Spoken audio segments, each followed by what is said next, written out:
तो शुरू करते हैं। ये पेज नंबर है 168 और ये मलफूज नंबर है 119। फ़ना क्या है? मैंने आप रज़ी अल्लाह अन्हु से फ़ना के बारे में सवाल किया। कहा, या सैयदी, अगर फ़ना से मुराद ऐन का फ़ना हो जाना है तो ये एक मरतबे में वजूद से मुत्तसिफ़ ही नहीं। असल में बेसिक सवाल ये बहुत बड़ा है कि फ़ना है क्या, क्योंकि लोग कुछ और इसको समझते हैं। तो फिर उन्होंने भी कंफर्म करवाया ना, कहते हैं जी अगर तो मुराद ये है कि जो मेरी ऐन है असल में वो फ़ना होगी तो वो तो पहले ही फ़ना थी, तो उसको कहेंगे क्या? और किसी ज़ायद चीज़ और तजल्ली को कबूल नहीं करती, यानी कि वो पहले ही अदम की हालत में है, तो उससे अदम से और आगे पीछे किधर जाएगी। लेकिन अगर फ़ना से मुराद किसी एक हाज़रत में दीगर हाज़रात से फ़ना हो जाना है तो ये दर हकीकत फ़ना ही नहीं है। तो बंदा मौजूद है, फिर फ़ना आप उसको क्यों कह रहे हैं जी। तो सवाल ये बड़ा उन्होंने ज़बरदस्त किया है फ़ना के वाले से कि लोग मेरे ख्याल में ज़्यादातर जो ना फ़ना का मतलब समझते हैं उर्दू वाला कि बिल्कुल फ़ना हो जाना, नामो निशान मिट जाना, कुछ भी ना रहना, यही है कि मर गया, ख़त्म हो जाना ना, अदम हो जाना, या बिल्कुल ही मतलब कुछ भी आपका बाकी ना रहा। फ़ना का मतलब है आप ख़त्म ही होगे, टोटली ख़त्म ही होगे। इस पे तो मैं बड़ा जोर देता रहा शुरू में लोगों से भी, वो कहते हैं जैसा फना हो गया। हाँ, पता कह नहीं भी है। रहे हैं खुद, फिर कहते हैं फना भी हो गए। हम फना हो रहे हैं, तो भाई क्या फना हो रहा है? फना ये नहीं होता। आप एक असल में जिस दर्जे को आप समझते हैं फना, उसने आपको तरक्की दी, आगे वाली चीज़ को कबूल किया, उस चीज़ के ऊपर दूसरी चीज़ का आना जो है ना, उसका फना हो जाना, उसका पिछली वाली का फना हो। जैसे मिसाल तो एक बच्चा है, बचपन की उम्र से गुजरता है इंसान, जब जवानी की तरफ जाता है तो वो बचपन किधर गया, बंदा तो वही रहा। हाँ, बचपन फना हो गया उसका। ये आपके फ़ोन आ रहे हैं। अस्सलाम वालेकुम। आवाज़ खोल दो, आवाज़ बंद की थी। असल में गेट तो मुझे भी नहीं पता। ये झील जो नहीं है जहाँ से एग्ज़िट हुए थे पिछली दफ़ा, तो हम ये झील के बिल्कुल सामने बैठे हुए हैं। आप झील की तरफ आ जाएं। हाँ चलें, ओके जी। अच्छा, बच्चा जिस तरह था तो वो बड़ा हुआ तो उसका बचपन फना हो गया। बचपन दफना हो गया, उस बचपन ने उसको मतलब आगे की तरफ तरक्की दी है। मैं समझता हूँ कि जिस चीज़ ने आपको तरक्की दी है वो ज़्यादा अहमियत है, वो फना नहीं। उसने आपको उस दर्जे पे कबूलियत दी, अब अगला स्टेप आप चले जाएं। जैसे आपकी 9th क्लास ने, जैसे इस पे शेख लिखते हैं कि 3 का अगर रूफ का है तो 2 ने उसको वजूद दिया। 2 को आप ये नहीं कह सकते कि 2 खुद तो फना हुआ है, लेकिन आगे तीसरे को वजूद दिया। तीसरे को वजूद तब दिया ना, अपने फना के बाद, अपने फना के बाद दिया है, लेकिन 2 उसमें मौजूद है। हाँ, पर फना है, फना है, नजर नहीं आ रहा, नजर नहीं आ रहा, लेकिन उस 2 की बुनियाद पे वो तीसरा खड़ा है। ये फना ये है। फना का मतलब खत्म होना नहीं है, खत्म होना नहीं है। फना सिर्फ ये आप कह सकते हैं कि ओझल हो जाना, नजर से हट जाना, तवज्जो से हट जाना, सामने ना रहना। मतलब एक रास्ते से आप गुजर के आए हैं, जहाँ से आप गुजरे हैं, आप अगला कदम बढ़ते गए, तो वो पिछले रास्ते में आप ही थे ना। उस रास्ते में आप कौन रह गया? वो रास्ता जो आपने 1 फुट का 2 फुट का एक कदम से आप तय करते गए हैं, वो समझे कि आप अपनी मंजिल की तरफ बढ़े। पिछला कदम जो करते वो फना होता कि अगला बका मिलती गई है, लेकिन बेशक फना नहीं है वो। उस तरह का फना नहीं है जिस तरह का जो हम समझ के बैठे हुए हैं। अच्छा, इसका जवाब फिर पढ़ें आगे। आपने फरमाया, यानी कि शेख अकबर ने फरमाया कि हाँ मेरा भी ये कौल है, यानी कि जो आखिर में कहा था कि दर हकीकत वो फना नहीं है, बस इसीलिए हमने बका को इख्तियार किया और फना पर तरजीह दी। बस क्योंकि इंसान ये देखें ना, उन्होंने भी कह दिया फना पर तरजीह दी, बस वो आगे बढ़ गया।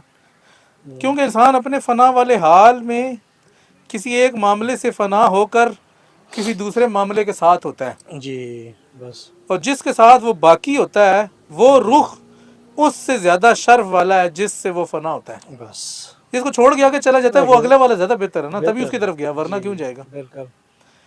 इसकी इस आला रुख से निस्बत इस पहले वाले रुख से बेहतर और अवला है जिससे वो फना हुआ या जिसे छोड़ दिया। इसीलिए मैं बका की बात करता हूँ, इसे फना से बेहतर समझता हूँ।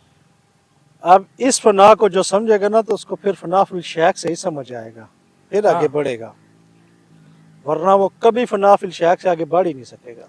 ये भी आपको बता दें। नहीं, वो फना फिल शेख में ही रहेगा, आगे नहीं जाएगा, फना फिल रसूल में नहीं जाएगा, फना फिल्लाह की तरफ जाएगा तो उधर से तर्क करके आगे जाना पड़ेगा ना। ऐसे तो नहीं हो सकता कि सारे इकट्ठे ही हों। जब तवज्जो अगली की तरफ जाएगी तो पिछली से तवज्जो हटेगी तो तब अगली की तरफ जाएगी ना। तो हमारे यहाँ तो वैसे फना फिल शेख पे ही रोक लेते हैं, बस इससे आगे जाना भी नहीं है, कहते हैं ये आराम है आगे। इससे आगे नहीं जा रहा। कहानियों में किताबों में है, मतलब बोल देते उसकी हैं मजा ही नहीं है कि जब ये बुजुर्ग खुद कहते हैं, वो खुद कहते हैं जी पहले फना फिल वजूद है, फना फिल शेख है, फना फिल रसूल है, फिर फना फिल्ला है। हाँ ठीक है, मतलब फना फिल्ला से मुराद जो है वो हम उस तरफ नहीं जाते कि वहाँ से भी आगे जाके फिर आप खामोश हो जाते हैं, उससे भी गुजरना होता है। ठीक है नहीं, फना फिल्ला पे जी भी वही पहुंचता है जी जो फना फिर रसूल से गुजर के उधर जाता गुजर है। के जाता है जो उधर रुक जाता है वो उधर रुक जाता है फिर। जी। तो इसमें असल में फिर हमारे यहाँ तो बातों को बड़ा वो हसास बना लिया जाता है। इस तरह की बात करें तो बंदा कहता है देखिए जी रसूल से आगे किधर जा रहा है, किधर जा रहा है अल्लाह की तरफ क्यों जा रहा है, बस उनकी इत्तबा में रहे। और ये भी है, खैर ये एक मकामात है मुख्तलिफ। जी। लेकिन ये जो फना के वाले से इधर शेख ने बात की है ना, ये बड़े मज़े की है। ये फना ऐसे ही है, बस दो ने आपको तीन का वजूद दिया है, तीन को दो ने वजूद दिया है, लेकिन वो दूसरा भी उसके अंदर है, छुपा है, उसके बस जाहिर छुपा नहीं हुआ है, है बस। जाहिर नहीं है। इसको समझना ये आसान नहीं है, बारह जिसको समझ आ जाए तो उसको बड़ा ही वो करना पड़ता है, एक फिर मज़ान पे चलना पड़ता है। ठीक है हम्म। अच्छा जनाब, अगला बड़ा ज़बरदस्त आ गया जी। मकर के वाले से, क्योंकि फना के साथ मकर जो है ना वो बिल्कुल वही साथ कह चलता रहा ना, है। उसको मैंने जो लास्ट कहा मेज़ान एक रखना पड़ता है, मुकरो फिर सारे समझने पड़ते हैं ये यहाँ फना पे। के साथ जो नहीं है मकर बड़ा साथ चल रहा होता है ना, जी बंदा बिल्कुल। समझता है कि मैं फना में और बका। अब इनको क्या करें। ये कहाँ से लगा दिया मैंने? चले ठीक हो गया बस। चले होता है, पता नहीं अब आवाज़ थोड़ी बहुत आ रही होगी। अच्छा ये फना के बाद है कि अगला पढ़ें फिर, ये तो मेरे ख्याल मुकम्मल तकरीबन ये हो गया। मुकम्मल है इस पे तो। आगे पढ़ते हैं जी। सवालात के बारे में बता देते हैं कि मेरे साहब नहीं है तो हमारे पास एक ही मोबाइल है लगा हुआ है। कमेंट और सवालात हम एंड पे ही लेंगे सारे इकट्ठे ही, तो या अगर कोई तीसरा बंदा आ जाता है वो बैठ के बता दे तो और बात है। तो फ़िलहाल अभी हम अगला चलते हैं। ये जनाब है 120 नंबर मलफूज है, अल्लाह के मकर से बेखौफ मत हो। ये बहुत बहुत ही अहम तरीन जिसको आप कह सकते हैं ना मकर के वाले से, क्योंकि अगर मकर आपको नहीं पता ना जी तो आपकी सारी तरीक़त ही ठूस है। बस ये समझ लें, जो कुछ आपने हासिल किया आप तो पता नहीं कुछ और समझ रहे हैं, और आपको इस चीज़ का पता ही नहीं कि हो सकता है वो अल्लाह ताला ने आपके साथ मकर ही सारा कर दिया।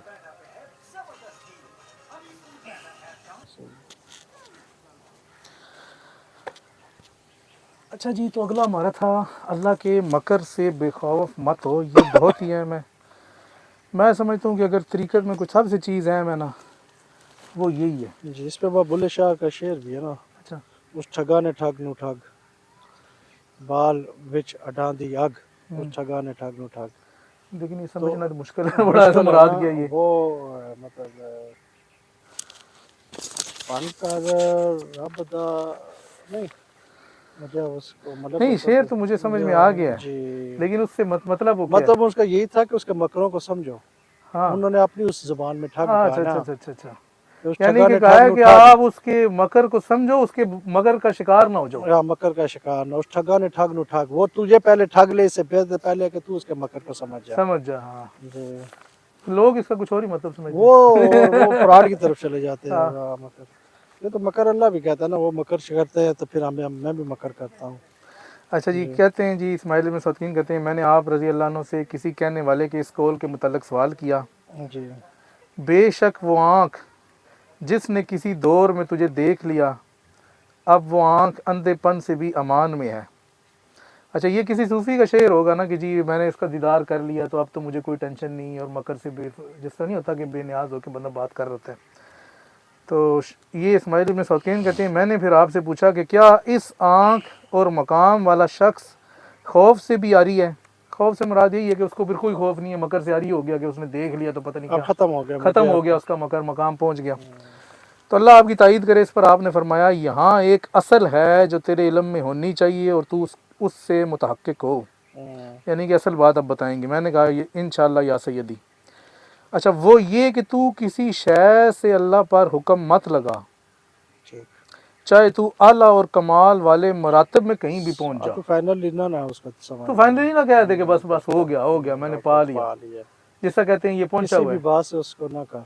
तो कह रहे हैं कि अल्लाह पे तू हुक्म नहीं लगा सकता किसी ये सूरत बहुत में। प्यारी बात है, ये मजा आ गया इसका। मतलब अक्सरियत जरा सा कुछ देख लेते हैं, अक्सरियत तो एक चीज देख के वो कहती है मुंह बस जी हम पहुंच गए, तो पहुंच गए, हमने तो ये तो हो अल्लाह गया ने वो हो उनको गया। चेक किया जरा सा, वो एक मतलब एक नवाला ही दिया तो वो कहते हैं बस हम पहुंच गए उसी मकर में। वो तो ये तो पहली इब्तिदा की बात है। शेख तो इंतहा की कह रही है कि चाहे जितना भी आली हो जा उसके बाद भी तू अल्लाह के ऊपर हुक्म नहीं लगा।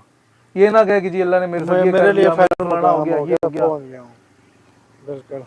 आगे कहती हैं, चाहे वो तुझे ये कहे जी मैं तुझसे हर तरह से राजी हूँ, इसके बावजूद भी उससे बेखौफ मत हो। ना हो, बहुत ज़बरदस्त। ये वो है, वो ऐसा मैदान है कि आप बहुत आगे निकल जाएंगे फिर इस पे अगर रहते हैं तो।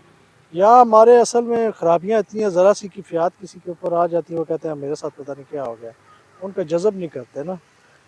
कैफियत आ जाती फिर हैं, उससे कुछ हुक्म, अहवाल आ अपने जाते हैं, अवाल उसको उससे हुक्म लगाना, अपने वजूद के ऊपर ढंढोरा लगा पीटना दे शुरू कर देते हैं। वो कि समझते हैं बस हाँ हमने तो जो भी, हम तो पता नहीं क्या हो गए, ये जी, वो। अभी मकर वाला पहलू टोटली उनका वो छोड़ देते हैं उसको, ऐसे ही है। मतलब उसकी तरफ ध्यान ही नहीं जाता कि यार ये भी एक चीज़ है, इसको नज़र में रखना है हर टाइम। जी, उससे उसको साइड पे किया और फिर हो उसी मकर सकता में भी। था अगर उस मक्कर में आप निकल जाते तो अल्लाह ताला आपको और बेहतर चीज़ अता करता, और हाँ, आगे जाना था, आपका सफ़र बढ़ जाना था।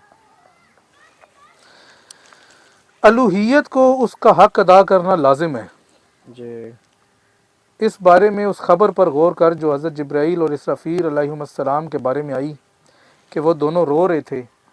तो हक ने उनसे पूछा, और वो जानता था कि किस लिए रो रहे हैं, यानी कि पूछा कि क्यों रो रहे हो। जी जी, मैं समझ गया। बोले आपके मकर से। जी, ये एक बाज़ीद बस्तामी का भी कौल है कि वो 2 या 4 दिन उन्होंने खाना नहीं खाया तो वो भी रो रहे थे। अच्छा। तो किसी ने पूछा कि क्यों रो रहे हो? उन्होंने बोला मैं 4 दिन से खाना नहीं खाया और मैं रब से खाना मांग रहा हूँ।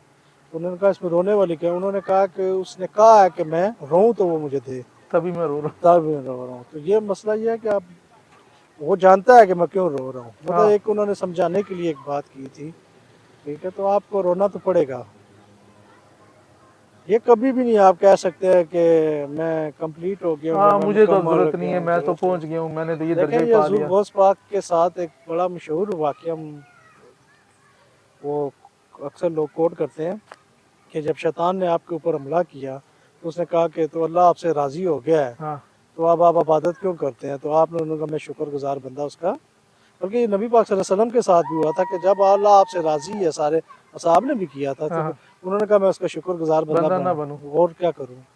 ठीक है? तो ये मतलब इस तरीके से आप जितने भी उसके कुर्ब में जाते-जाते मज़ीद जो है ना, मकर भी बढ़ते जाते हैं। मक्कर भी बढ़ता जाता है ताकि आप रुके ना कहीं, हाँ, आप ना रुकें कहीं, और नहीं अल्लाह लेकिन भी वो तो फिर वही जी नहीं रुकता ना, कि जो उस मकर से निकल मकर जाए। से निकल जो उसको जाता है। नहीं समझ सकता वो तो फिर रुक जाता है उधर जी, ही। जो होता हुआ है असल में यहाँ पे मसला ये जज़ब की कैफ़ियत नहीं है, अपनी कैफ़ियत को लोग जज़ब नहीं कर सकते।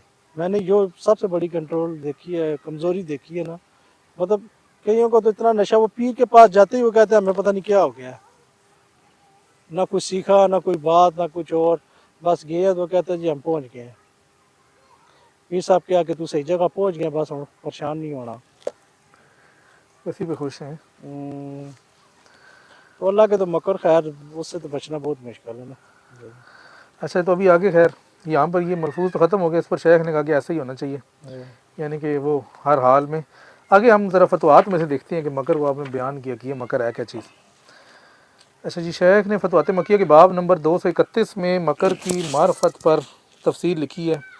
कहते हैं, ये जान कि अहलुल्लाह मकर से मुराद मुखालफत के होते हुए नेमतों की बरसात, बेअदबी के होते हुए अहवाल की बका और हुक्म के बग़ैर निशानियों का इजहार लेते हैं। जी, यानी कोई बंदा जो है वो अल्लाह की मुखालफत कर रहा है, लेकिन उसके ऊपर इनामात भी हो रहे हैं। कोई उसके साथ बेअदब है, लेकिन उसके अहवाल जो हैं वो बाकी हैं, हालत उसकी जी, कैफियत ठीक है। और हुक्म के बगैर निशानियों का हुक्म उसको नहीं हुआ, या खुद उसका इजहार कर रहा है, या उसके ऊपर निशानियों का इजहार हो रहा है बगैर जी, हुक्म के। जी। तो ये है। तो शेख फरमाते हैं हमारे इससे नज़दीक। बचना होता है ना। जैसे वो हम जिस बंदे के साहब से मिले थे, हाँ, उनकी कैफ़ियत ऐसे ही है, उनके ऊपर कुछ निशानियाँ अगर ज़ाहिर हो रही हैं तो उनमें जज़ब नहीं आ रहा। तो जज़ब किस तरह आएगा कि अगर किसी का आप कोई शेख ही नहीं हुआ आपका, तो वही ना, जज़ब किस तरह खुद से आ जाएगा? खुद से तो नहीं आएगा। जी। बताएं ना, कोई तरीका भी तो होना चाहिए ना, हाँ, कोई खुद पूरा से तो नहीं प्रोसीजर आता होता है ना। ना। देखे ना, उसका यही तरीक़ाकार है ना कि अपने शेख से फिर आप हाँ, मशवरा करते हैं, मशवरा रुजू करते करते हैं, हैं, वो रुजू बताता करते है हैं, इस वो तरह करो, ये बताता है। करो। यहाँ पे जिसका लोग कोई शेख ना हो, वो क्या करे फिर? खुद बताएं। वो तो फिर मारा गया ना, उसके ऊपर शैतान वो तो मसलत फिर है। यही है कि जो ख्याल में आएगा क्योंकि सोचेगा वो ऊपर से कहेगा बस। मकर तो अल्लाह ने तो अता कर दी, उसके हाँ, आइन में जो चीज़ थी वो वक्त तो पे मिल आ गया, गई। मिल तो गई अब उसको। उसने वो मकर में वो उसके मकर से बचने के लिए तो वो नहीं निकल सका। खुद ही उसने अपनी शख्सियत भी बना ली कि मैं ये हूँ, वक्त का कुतुब हूँ, अब्दाल हूँ, जो भी कह सकता है, मैं वली हूँ। तो वो तो फंस गया। नहीं, लेकिन मसला ये है कि अब उसको कोई गाइड भी क्या करे। वो तो फंस गया ना, उसको तो उसको मकर गाइड भी कोई नहीं ना किया देखा जा ना, एक तो सकता। पीछे हमने पढ़ा था उसके ऊपर वो हाल भी वारद हो गया, हाँ तो हाल के मगलूब हो गया, हाँ, उसके ऊपर उसे हाल समझ, भी है, हाँ कैफियत भी है, जी तजल्ली भी है, सब चीजें हैं, जी, लेकिन मकर का अब क्या इलाज किया जाए। मकर तो निकल ही नहीं, क्योंकि हाल उस पे गालिब है, हाँ, क्योंकि शेख होता तो वो तुझे से बताता हटाता बताता। कि भाई ये हाल वक्ती आया, इसको साइड पे रख, तो उससे आगे चल तू। हम्म, अब उस हाल से नहीं निकल रहा। अच्छा, उस हाल पे मैं देख रहा था दो तरह की चीजें होती हैं अच्छा, उस बंदे के मिलने के बाद, जो मुझे चीज समझ आई है सही है। वो मैं अपनी वो तफसीली, क्योंकि गपशप में फिर कुछ बातें रह जाती है बातचीत में। पहले एक हाल वारद होता है सही है। जो अगले हाल को कबूल करने के लिए होता है। अच्छा, आपकी वो किफियात भी होंगी ना, जब वो हाल आएगा दूसरा, वो फिर आपने उस पूरे अवाल के साथ आएगा। सही है। पहला हाल जो आता है, मतलब पहला हाल आप बनाते हैं कि मैं किसी चीज की तलब के लिए तैयार हो जाऊं, हाँ हाँ, इससे दांत बढ़ाता है जो आपकी। इस्ताद बढ़ाऊं, वो हाल आता है अगली उस कैफियत को कबूल करने के लिए अवाल को। जैसे नबी पाक सल्लल्लाहु अलैहि वसल्लम को अगर एक चीज अता करने की थी, पहले हाल क्या बनाया गया, आपको गारे राह में भेजा गया, ये एक हाल है।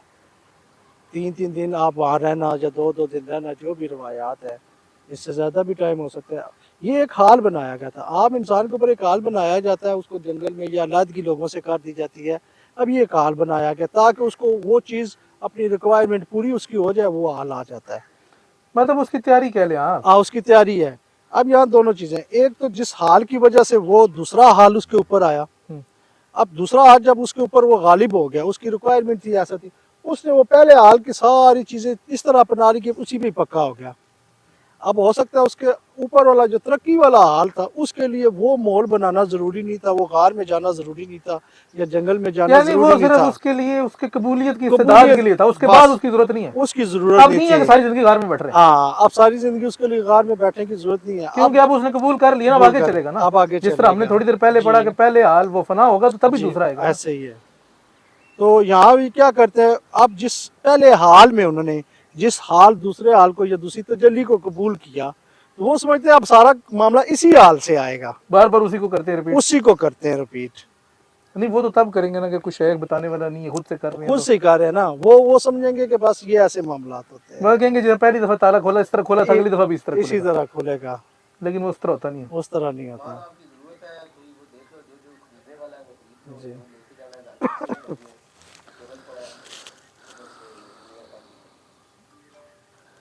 अच्छा जी,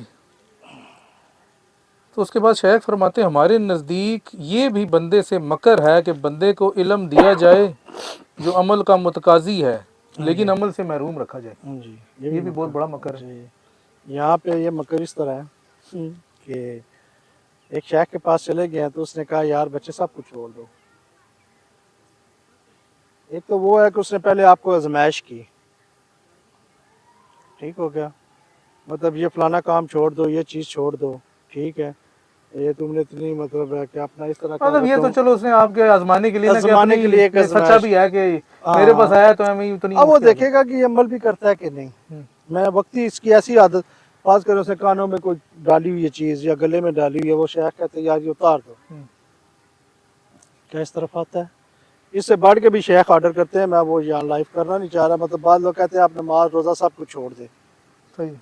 कुछ इस तरह के भी जहल आदमी, हालांकि वो छोड़ देते हैं। अगर वो ज़माने के लिए करता है, या तो चेक करता है, हम्म, अब लोग पक्के हो जाते हैं, अमल नहीं करते कि पीर साहब ने तो कहा था कि जी वो चीज़ छोड़ दो, तो मैंने छोड़ दी। छोड़ दिए, पक्की छोड़ दी है। कि जैसे पीर साहब कहते हैं कि जब मेरे स्थाने पे आ गए तो अब किसी के पास जाने की जरूरत, इल्म सीखने की किसी के पास जाने की जरूरत नहीं है। सही है। तो यही है कि आपको जब वो इल्म अता हो गया एक चीज़ का, फिर आप उसका अमल नहीं करते। ये तो ऐसे ही है कि अल्लाह ताला भी कहता है कि ये जो योदनसार के जो आलिम हैं ये जानते हैं कि आप सच्चे नबी हैं, हाँ, लेकिन ये इकरार नहीं करते, अमल नहीं करते, मुसलमान नहीं होते, इस तरफ नहीं आ रहे हैं। खाली इल्म तो अता हो गया है, लेकिन आगे अमल नहीं है। अब अमल से तो उसकी वो वारदात पता चलेगी, सही है गलत है, आजमाइश है जो असल भी में है। ना ये बेसिकली तो इल्म अमल के लिए था हुआ था ना। जी इल्म की अपनी तो कोई है अपनी भी वक़्त, लेकिन जी। तभी है कि अगर उसके मुताबिक कुछ हाँ किया उसका जाए। वो पूरा तब भी होगा ना कि अगर अमल खाली में इल्म लेके बैठा हुआ है, अमल खुद नहीं है, तो अमल उसका वो नहीं है फ़ायदा उस तरह से उससे तो उसको कोई फायदा मिल नहीं ना रहा। कोई फायदा नहीं है। तो यहाँ पे शेख ने लिखा ना कि वो इल्म दिया जाए जो अमल का मुतकाज़ी है, बिल्कुल क्योंकि हर इल्म तो अमल का मुतकाज़ी नहीं होता ना, उसमें से जी। कुछ चंद उलूम होंगे, कुछ कुछ वो होंगे असरार के होंगे, उसके लिए आपको अमल की ज़रूरत नहीं है कि आपकी वैसे बढ़ गया, दर्जा बढ़ गया, समझ जी बढ़ गई। कुछ हम उलूम ऐसे होंगे कि जो इसका जी आप ये करना है, ये करोगे तो फिर ये हासिल होगा, बिल्कुल पता ऐसे उसको ही चल गया, लेकिन जी करेगा नहीं तो फिर फ़ायदा कोई करेगा नहीं। नहीं। वही मुराद है कि आप किसी चीज़ को पाना चाहते हैं तो वो अमल करेंगे ना। हाँ, मतलब अगर कहते हैं जी मैं वो उसको कहता है ठीक है आपको काबे में एक चीज़ अता होगी तो अब उसको वहाँ के लिए जाना पड़ेगा। ज़रूरी बात है। अब वो नहीं जाएगा, वो कहता है मुझे इधर ही काबा बना दे, तो ये हो नहीं सकता। अच्छा कहते हैं लेकिन अमल से महरूम, और अगर अमल दिया जाए तो इखलास से महरूम रखा जाए, इखलास पे वही चीज़ वो आ अमल के बाद अगली जाती स्टेज आ है जाती है जी। ना कि नीयत ही ठीक नहीं है तो फिर अमल नीयत का ही भी नहीं फ़ायदा ठीक नहीं। तो वो फ़ायदा नहीं। अगर ज़बरदस्ती चला गया हाँ, उसका ध्यान है। दो चीज़ें यहाँ पे होती हैं, बाद लोग मकाम पे होते हैं लेकिन अंदर से वहाँ नहीं होते, हाँ, ज़ाहरी तौर पे ही बस होती है, नियत दिल से नहीं होते। दिल से नहीं होते। एक दिल से होते हैं, दोनों मार खा जाए, एक दिल से होते हैं वहाँ पे हम्म। लेकिन वो